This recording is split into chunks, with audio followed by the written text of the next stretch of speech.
মোটা দাগে মার্জার এবং অ্যাকুইজিশন শুনতে এক মনে হলেও বাস্তবে তাদের মধ্যে যথেষ্ট পার্থক্য রয়েছে।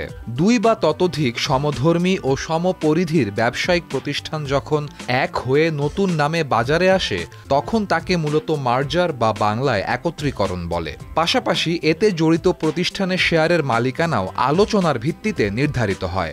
অপরদিকে যখন বড় কোনো প্রতিষ্ঠান সম্ভাবনাময় অপেক্ষাকৃত কোনো ছোট প্রতিষ্ঠানের সমস্ত শেয়ার ও সম্পত্তি কিনে নেয় তখন তাকে অ্যাকুইজিশন বা বাংলায় অধিগ্রহণ বলে। টেক ওয়ার্ল্ডে এই মার্জার বা অ্যাকুইজিশন কন্ট্রাক্ট খুবই সাধারণ ও নৈমিত্তিক ঘটনা।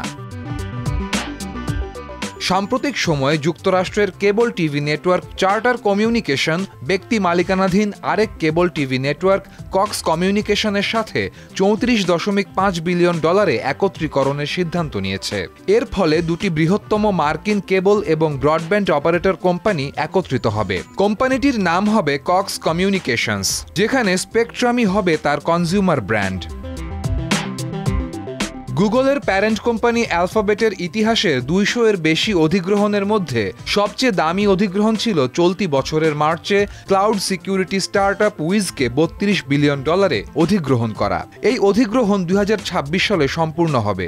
এই চুক্তির লক্ষ্য অ্যালফাবেটের ক্লাউড অফারগুলিকে আরও উন্নত করা এবং এর সাইবার নিরাপত্তা সক্ষমতা বৃদ্ধি করা। 2017 সালে entertainment giant the Walt Disney company TV ও ফিল্ম ভিত্তিক আরেক এন্টারটেইনমেন্ট কোম্পানি 21st সেঞ্চুরি ফক্সকে $71.3 বিলিয়ন অধিগ্রহণ করে। এই চুক্তিতে ওয়াল্ট ডিজনি ফক্সের বেশিরভাগ সম্পদ, যার মধ্যে তার ফিল্ম এবং টেলিভিশন স্টুডিওগুলি অন্তর্ভুক্ত ছিল, তা কিনে নেয়। অবশিষ্ট সম্পদ মূলত এর সংবাদ এবং ক্রীড়া ব্যবসা ফক্স কর্পোরেশন নামে নতুন একটি কোম্পানিতে একীভূত হয়। 2023 সালে tech giant Broadcom cloud computing ও ভার্চুয়ালাইজেশন টেকনোলজি কোম্পানি VMwareকে প্রায় $61 বিলিয়ন অধিগ্রহণ করে। যদিও ধারণা করা হয় চুক্তি সম্পন্ন করতে VMwareকে কিনতে $61 বিলিয়ন ও VMwareর ঋণ শোধ করতে আরও $8 বিলিয়ন, সর্বমোট $69 বিলিয়ন খরচ করতে হয়েছিল ব্রডকমকে। 2023 সালে tech giant Microsoft public gaming company Activision ব্লিজার্ডকে $69 বিলিয়ন অধিগ্রহণ করে। Call of Duty, World of ওয়ারক্রাফটের মতন আইকনিক গেমের সাবেক মালিক অ্যাক্টিভিশন ব্লিজার্ড বর্তমানে মাইক্রোসফট গেমিংয়ের সাবসিডিয়ারি প্রতিষ্ঠান।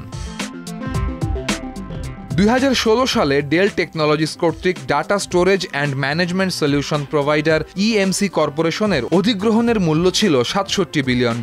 এই অ্যাকুইজিশনে নগদ ও শেয়ারের সমন্বয় ছিল। 2022 সালে মার্কিন ধনকুবের ইলন মাস্ক $44 বিলিয়ন টুইটার অধিগ্রহণ করেন। কেনার পর তিনি টুইটারের নাম বদলে দেন এক্স। পরবর্তীতে তার AI ফার্ম xAI কে অধিগ্রহণ করে নেয়।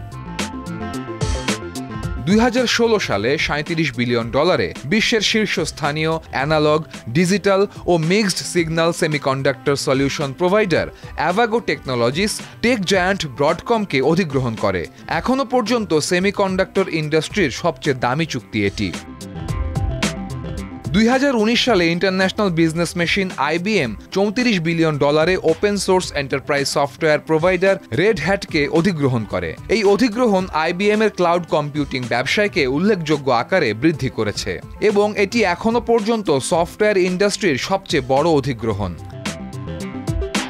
2024 সালে নেটওয়ার্ক জায়ান্ট সিসকো $28 বিলিয়ন অধিগ্রহণ করে সফটওয়্যার কোম্পানি স্প্লাঙ্ককে। এটি সিসকোর ইতিহাসের সবচেয়ে বড় অধিগ্রহণ। 2021 সালে $27.7 billion cloud based software company Salesforce আরেক সফটওয়্যার কোম্পানি স্ল্যাক টেকনোলজিসকে অধিগ্রহণ করে।